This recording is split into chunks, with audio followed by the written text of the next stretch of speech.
All right, Jay, I want you to stay right there. I want to bring in some more panel to get some other ideas and options on this. Sure.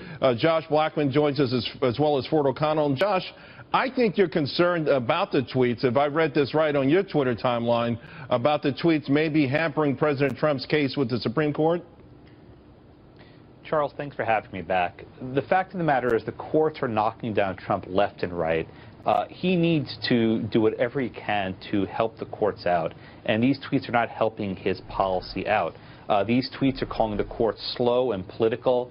These tweets are saying that he wants to do even tougher vetting. These tweets are saying that he wants to do even more. These tweets give his lawyers an even bigger headache. And if he wants any shot at winning the 5th vote at the Supreme Court, of course this is Justice Kennedy, he needs to tone down his Twitter. But I think his lawyers have given up on that task. Ford, what are your thoughts on that? Do you think that matters? Is it all semantics at this point? Well, I don't think it should matter. Let me start with the first thing that the 9th and the 4th Circuit are talking about is Trump's tweets as a candidate. Guess what? Those should be completely out because he's trying to win an election, not execute the laws of the United States as president. So that shouldn't even be considered to begin with. In terms of this, look, I have to take a middle ground between Jay and Josh. I do agree with Jay that, frankly, they should not come in whatsoever. But in Josh's case, guess what? Control what you can control and try not to give yourself any more headaches than you already have. Let me ask you guys. Go ahead, Jay. Yep. No, I was going to say, I don't really disagree with that. I mean, it should not matter does not mean it doesn't matter. It should not matter because if you look at the law, it's exactly as it was just stated. I mean, it should not matter. But does it have an atmospheric impact to it? And look, Supreme Court cases, like any case, you're always worried about atmospherics. What about the wave of terrorism that we've seen? Of course, London more recently, but Europe in general, even around the world. Jay, I'll start with you. Should that have some sort of bearing on this? Because it feels like certainly it speaks to Western civilization being under assault.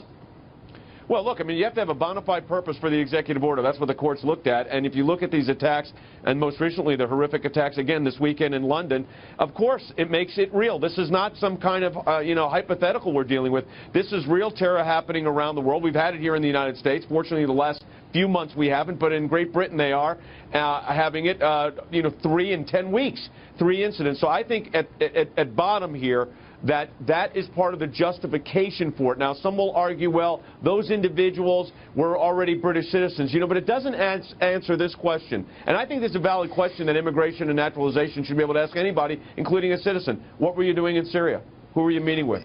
If you're in a hot zone, a trouble zone, I don't think that violates your privacy. Jay, let me add on to what exactly you just said. To your point, in 2005, radical Islamic terror was killing 5,000 people around the world in terms of the totality of it. In 2016, that's 30,000. The threat is actually getting greater. So the impetus for the need of this travel ban, whether or not you question the policy wisdom, is there and only getting stronger. Right. Josh, here's an interesting thing, though.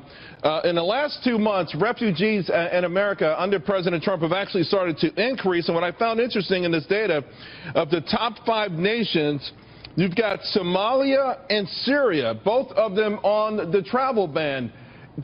Can someone say, well, listen, we've been letting these refugees in fact, at a greater pace since earlier in the year. Does that matter at all?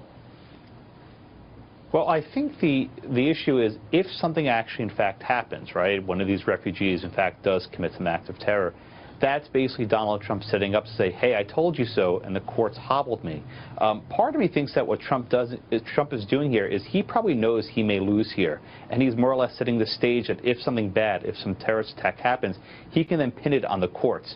If so, that's a very ambitious strategy, one that's perhaps self-defeating, but I think this may be what he's going for in the long term. In other words, you don't think President Trump has a good case here? You don't think he's going to win this? Oh, I think he should win. Oh, my God. Under the law, he has the law on his side. Clearly. But this is like asking me, what are yesterday's lottery numbers or what are today's lottery numbers? But Josh, I know what the law was yesterday. I don't know what they will be tomorrow if the court changes its mind. Let me put it this way. If President Obama, who compiled this list, executed this order, would it be constitutional? Absolutely. And that's the entire point here. Well, the lawyers that were challenging said that. They said if this was issued by Hillary Clinton, if she was president, it would be constitutional. The only reason it wasn't in the majority's view is because the author of the executive order was Donald Trump, the President of the United States. Guess what? That's not the way the law is supposed to be. Exactly. That's not the way the law is supposed to be implemented. This is, we've got the showdown at the Supreme Court. In a sense, this is of the court's own making here. The courts have created this constitutional showdown.